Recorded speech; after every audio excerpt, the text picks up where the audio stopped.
그것은 여가 만주를 여행할 때의 일이었다. 만주의 풍속도 좀 살필 겸 아직껏 문명의 세례를 받지 못한 그들의 새에 퍼져 있는 병을 좀 조사할 겸 해서 1년의 기한을 예산하여 가지고 만주를 시시골골이 다 돌아온 적이 있었다. 그때에 어떤 촌이라 하는 조그마한 촌에서 본 일을 여기에 적고자 한다. 어떤 촌은 조선 사람 소작인만으로 사는 한 20여 호 되는 작은 촌이었다. 사면을 둘러보아도 한 개의 산도 볼 수가 없는 광막한 만주의 벌판 가운데 놓여 있는 이름도 없는 작은 촌이었다.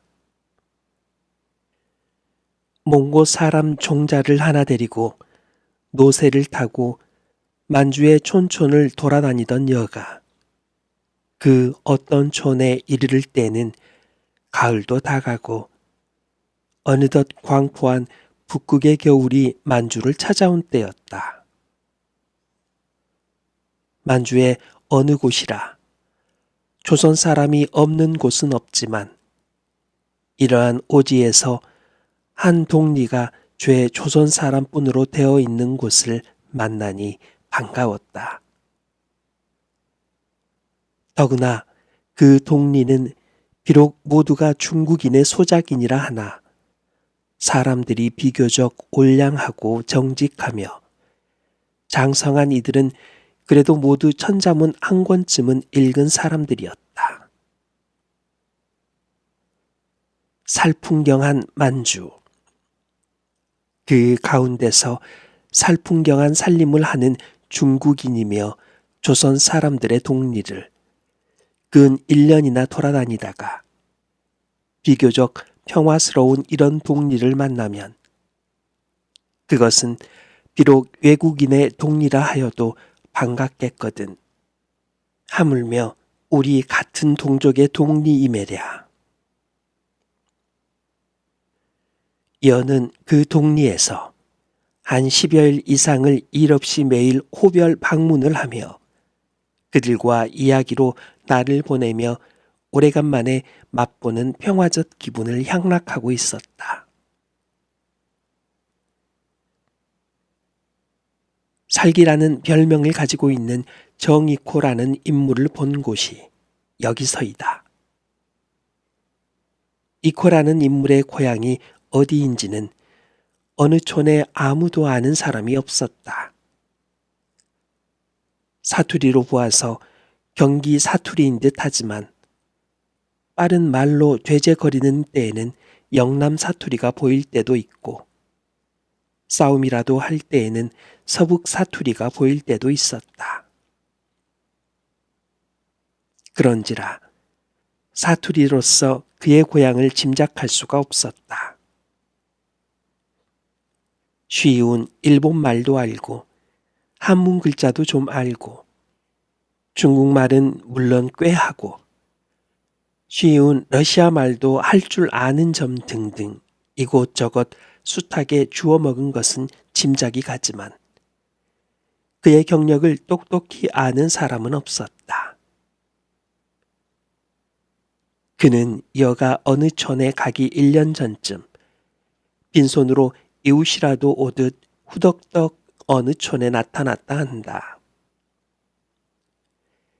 생김으로 보아 얼굴이 지와 같고 날카로운 이빨이 있으며 눈에는 교활함과 독한 기운이 늘 나타나 있으며 바룩한 코에는 코털이 밖으로까지 보이도록 길게 났고 몸집은 작으나 민첩하게 되었고 나이는 25에서 40까지 임의로 볼 수가 있으며 그 몸이나 얼굴 생김이 어디로 보든 남에게 미움을 사고 금접지 못할 놈이라는 느낌을 갖게 한다.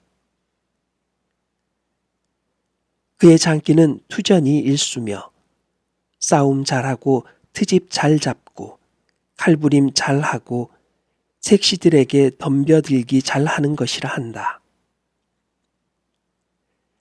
생김이 벌써 남에게 미움을 사게 되었고 게다가 하는 행동조차 변변치 못한 일만이라 어떤 촌에서도 아무도 그를 대척하는 사람이 없었다. 사람들은 모두 그를 피하였다. 집이 없는 그였으나 네 집에 잠이라도 자러 가면 그 집 주인은 두말 없이 다른 방으로 피하고 이부자리를 준비하여 주고 하였다. 그러면 그는 이튿날 해가 낮이 되도록 실컷 잔 뒤에 마치 제 집에서 일어나듯 늦으기 일어나서 조반을 청하여 먹고는 한마디의 사례도 없이 나가버린다. 그리고 만약 누구든 그의 이 청구에 응하지 않으면 그는 그것을 트집으로 싸움을 시작하고 싸움을 하면 반드시 칼부림을 하였다. 동리의 처녀들이며 젊은 색시들은 이코가 이 동리에 들어온 뒤로부터 마음 놓고 나다니지 못하였다. 철없이 나갔다가 봉변을 한 사람도 몇 있었다. 삭. 이 별명은 누가 지었는지 모르지만 어느덧 어떤 촌에서는 이코를 이코라고 부르지 않고 살기라고 부르게 되었다. 살기 네 집에 묵었나? 김서방네 집에서 다른 봉변은 없었다나? 요행이 없었다네. 그들은 아침에 깨면 서로 인사 대신으로 살게 거취를 알아보고 하였다. 살근 이 동네에는 커다란 암종이었다. 삭 때문에 아무리 농사에 사람이 부족한 때라도 젊고 든든한 몇 사람은 동리의 젊은 부녀를 지키기 위하여 동리 안에 머물러 있지 않을 수가 없었다. 삭 때문에 부녀와 아이들은 아무리 더운 여름 저녁이라도 길에 나서 마음 놓고 바람을 쏘여보지를 못하였다. 삭 때문에 동리에서는 달게 가리며 도야지 우리를 지키기 위하여 밤을 새우지 않을 수가 없었다. 동리의 노인이며 젊은이들은 몇 번을 모아서 살글 이 동리에서 내쫓기를 의논하였다. 물론 합의는 되었다. 그러나 내쫓는데 선착수할 사람이 없었다. 첨지가 선착수하면 뒤는 내가 담당하마. 뒤는 걱정 말고 형님이 먼저 말해보시오. 제각기 살게에게 먼저 달려들기를 피하였다.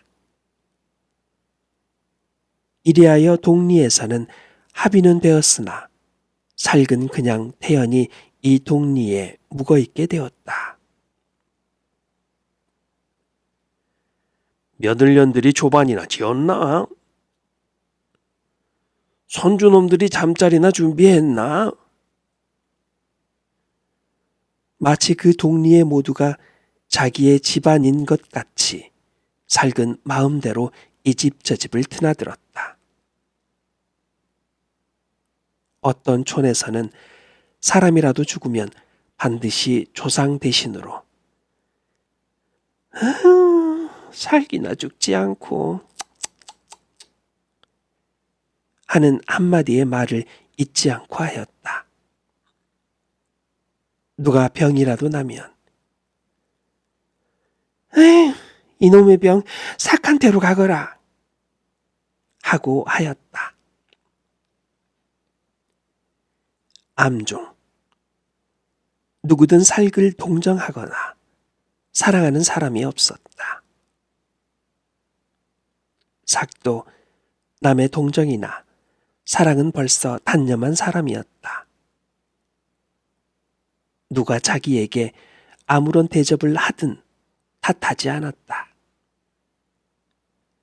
보이는 데서 보이는 푸대접을 하면 그 트집으로 반드시 칼부림까지 하는 그였지만 뒤에서 아무런 말을 할지라도 그리고 그것이 살괴 기회까지 들어갈지라도 탄하지 않았다.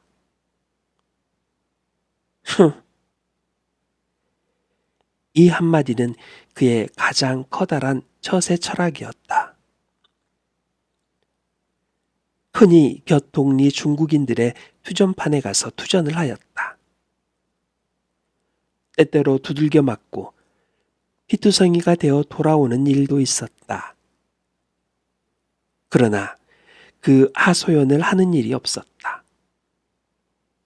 한다 할지라도 들을 사람도 없거니와 아무리 무섭게 두들겨 맞은 뒤라도 하루만 샘물에 상처를 씻고 절룩절룩한 뒤에는 또 그 이튿날은 천연히 나다녔다. 여가 어떤 촌을 떠나기 전날이었다. 송첨지라는 노인이 그의 소출을 나귀에 실어가지고 중국인 지주가 있는 촌으로 갔다. 그러나 돌아올 때에는 그는 송장이 되었다. 소출이 좋지 못하다고 두들겨 맞아서 부러져 꺾어진 송장이 되었다. 소출이 좋지 못하다고 두들겨 맞아서 부러져 꺾어진 송첨지는 나귀 등에 몸이 결박되어서 겨우 어떤 촌으로 돌아왔다. 그리고 놀란 친척들이 나귀에서 몸을 내릴 때에 절명되었다. 어떤 촌에서는 왁작하였다. 원수를 갚자. 명 아닌 목숨을 끊은 송첨지를 위하여 동리의 젊은이며 늙은이는 모두 흥분되었다. 제각기 이제라도 들고 일어설 듯하였다. 그러나 그뿐이었다. 누구든 앞장을 서려는 사람이 없었다. 만약 이때에 누구든 앞장을 서는 사람만 있었다면 그들은 곧 그 지주에게로 달려갔을지 모른다. 그러나 제가 앞장을 서겠노라고 나서는 사람은 없었다. 제각기 곁사람을 돌아보았다. 발을 굴렀다. 부르짖었다. 학대받는 인종의 고통을 호소하며 울었다. 그러나 그뿐이었다. 남의 일로 지주에게 반항하여 제 밥자리까지 떼이기를 꺼림인지 어쩐지는 여론은 모를 빼로되 용감히 앞서서 나가는 사람은 없었다. 의사라는 여의 직업상 송첨지의 시체를 검분을 한 뒤에 돌아오는 길에 여는 살글 만났다. 키가 작은 살글 여는 내려다보았다. 살근 여를 쳐다보았다.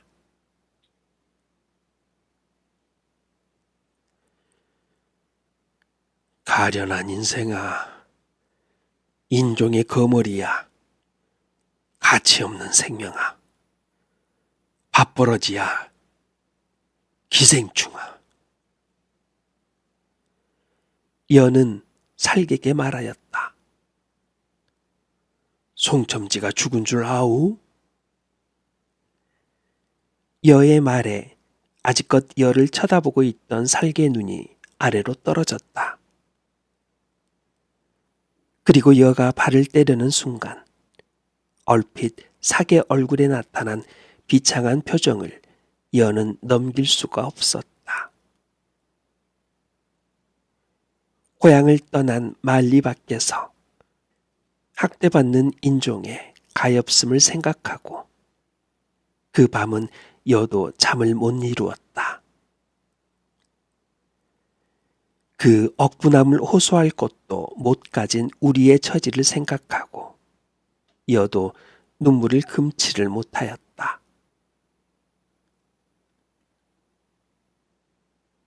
이튿날 아침이었다.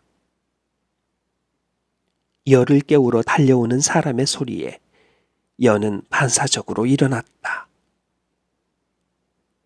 살기 동구 밖에서 피투성이가 되어 죽어 있다는 것이었다. 여는 살기라는 말에 눈살을 찌푸렸다. 그러나 의사라는 직업상 곧 가방을 수습하여 가지고 살기 넘어진 데까지 달려갔다. 송첨지의 장례 때문에 모였던 사람 몇은 여의 뒤로 따라왔다. 여는 보았다. 살기 허리가 기역자로 뒤로 구부러져서 밭고랑 위에 넘어져 있는 것을. 여는 달려가 보았다. 아직 약간의 온기가 있었다. 어이, 이코! 그러나 그는 정신을 못 차렸다. 여는 응급수단을 하였다. 그의 사진은 무섭게 경련되었다. 이윽고 그가 눈을 번쩍 떴다. 이코! 어이! 정신이 드나? 그는 여의 얼굴을 보았다. 끝이 없이 한참을 쳐다보았다. 그의 눈동자가 움직였다.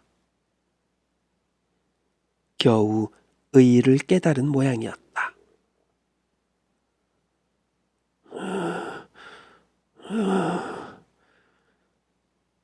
선생님, 저는 갔었습니다. 어디를 갔었어?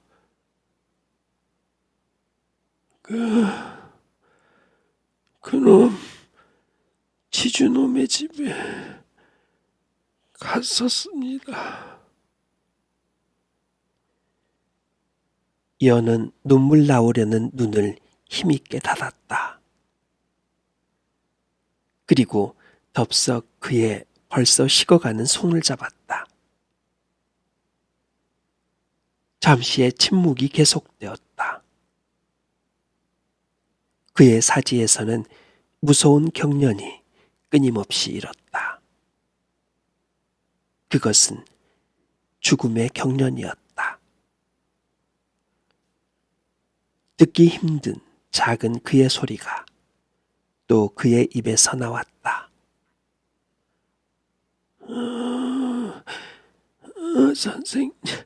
선생님. 왜? 보고 싶어요. 저 보고 싶어요. 뭐가? 뭐이? 그는 입을 움직였다. 그러나 말이 안 나왔다. 기운이 부족한 모양이었다. 잠시 뒤 그는 또다시 입을 움직였다. 무슨 소리가 그의 입에서 나왔다. 뭘 보고 싶어?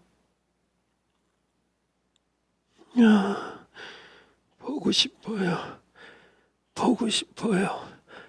붉은 산이 그리고 흰 옷이 죽음에 임하여 그는 고국과 동포가 생각난 것이었다. 여는 힘있게 감았던 눈을 고즈넉이 떴다. 그때의 살개눈도 번쩍 띄었다. 그는 손을 들려 하였다. 그러나 이미 부러진 그의 손은 들리지 않았다. 그는 머리를 돌이키려 하였다. 그러나 그는 힘이 없었다. 그의 마지막 힘을 혀끝에 모아가지고 그는 다시 입을 열었다.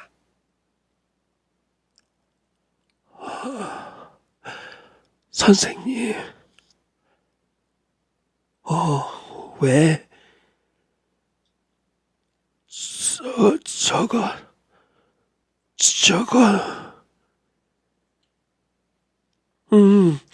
무엇?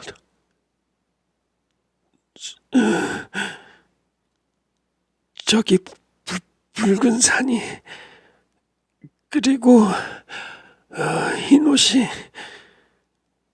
선생님, 저게 뭐예요? 여는 돌아보았다.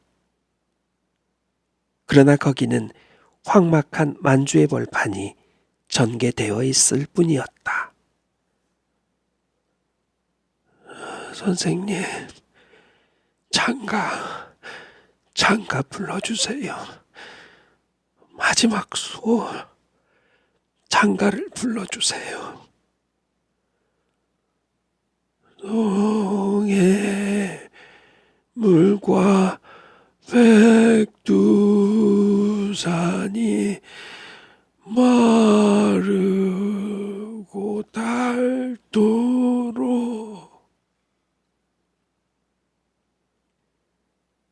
여는 머리를 끄덕이고 눈을 감았다. 그리고 입을 열었다. 여의 입에서는 창가가 흘러나왔다. 여는 고즈넉이 불렀다. 고즈넉이 부르는 여의 창가 소리가 뒤에 둘러선 다른 사람의 입에서도 숭엄한 코러스는 울려 나왔다. 무궁화 삼천리 화려강산. 광막한 겨울의 만주 한편 구석에서는 밥버러지 이코의 죽음을 조상하는 숭엄한 노래가 차차 크게 엄숙하게 울리었다. 그 가운데서 이코의 몸은 점점 식었다.